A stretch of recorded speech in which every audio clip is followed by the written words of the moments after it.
So I have a message for anybody driving for Uber and Lyft. A pitfall that hopefully doesn't happen to you and doesn't happen to everybody. But in short, well, there's no in short. I had to tell it real quick how this happened. I was out driving, getting gas, then going to the bank. Literally up in Napomo right up here, and I got backed into, not during the Uber shift, I was pre-Uber shift, but I was just driving pretty much. I wasn't even driving, I was just going through a parking lot. And this lady backs up into me, causes like a teeny little, like, just a little dent on my door. She had her insurance call me. They said they'd take claim for it. It was cool.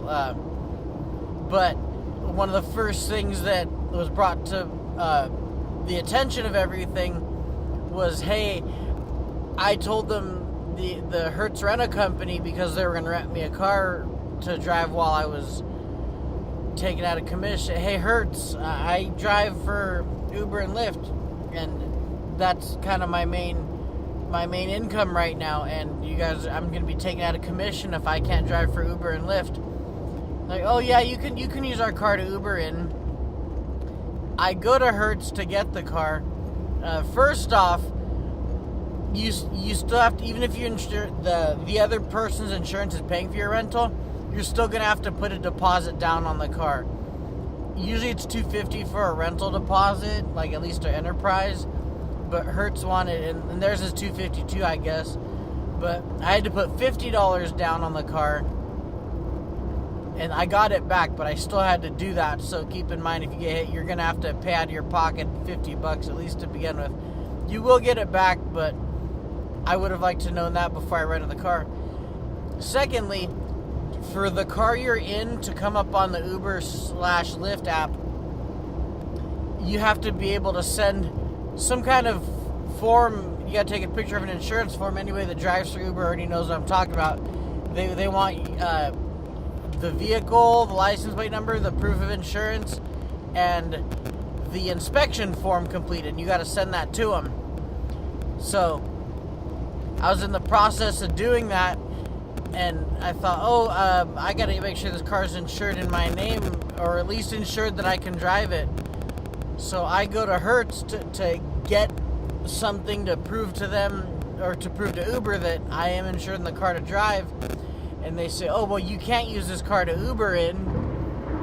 And it really threw me for a loop, because I thought, well, you guys said on the phone at the beginning that I was going to be able to use the car to Uber in, because it's what I need. I was going to print a temporary trade dress to go on the window, which is the sticker that's in the window you see when we pull up. Hey, oh, no, you can't do that in this Uber, or in this Hertz. It has to be a specially designated Hertz Uber that actually only exists in bigger cities. Like, there's like 3 in Frisco, 2 in LA. And they weren't going to pay for me they weren't going to let me take the rental there and leave it and swap it out because it's a different entity or whatever. I ended up playing phone tag for like 8 hours between 2 days. At some point, Uber says, well, just have them take a picture of the insurance as is anyway and just send it to us. And Hertz said, we're not going to do that because we know you're going to go Uber in the car. So it was a huge pain in the ass. And what I'm kind of getting around to, that took a while to tell, but I was given the runaround.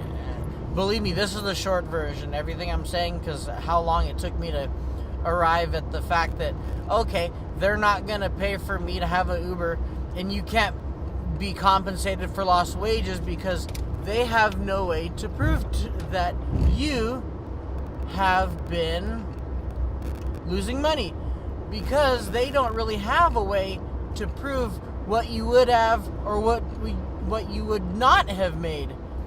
So they kind of treat it like it's not really a job, even though there's so many people that drive for Uber and Lyft as their primary income. So if you get hit ever, what you're going to want to do, I'm hoping this would work for somebody, and I'd look into it if you ever do get hit and it's your Uber or Lyft car that you get hit in, is find out ahead of time a place that you can rent the car from yourself and not have the insurance pay for it. That way, at least you can get some kind of form or something that shows, hey, I'm paying for the insurance on this car. I don't know if it was that I wasn't exactly insured in the car the way I was supposed to be under my own paying for it, or if it was that I wasn't renting from a proper facility, which, unless you live in a big city, most of the people watching my videos don't live in a big city, so you're going to be kind of screwed over if you try to get out there and Uber and Lyft in a rental car. I tried to be legal about it too. Like, I was like, well, I'm just going to go do it anyway, and just when I pull up say, hey, I'm not in the car, I usually do it. And people are really sketchy. They tell you ahead of time, they tell customers don't get in cars that don't match the driver's profile.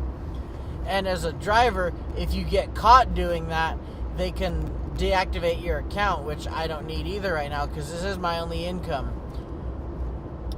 I guess it helps if you have a backup car, get it registered on Uber and Lyft,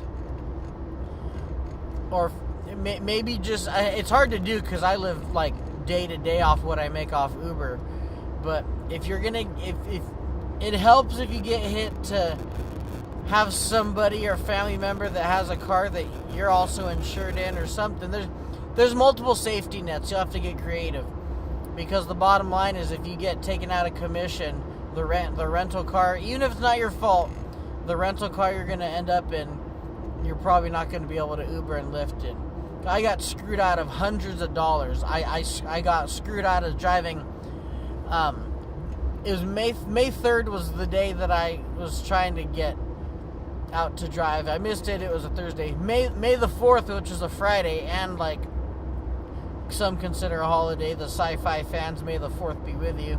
Cinco de Mayo, I totally missed out on, which really pissed me off because there was money to be made then. I probably lost out on $700-800 that I'll never get back because I got hit. It wasn't my fault. Hertz was really, really, really difficult to deal with because they weren't clear on anything. They didn't know what I was and wasn't supposed to do. I didn't go off on anybody. I didn't tell anybody, hey, fuck you, like, suck my dick. Like, I didn't go off on anybody.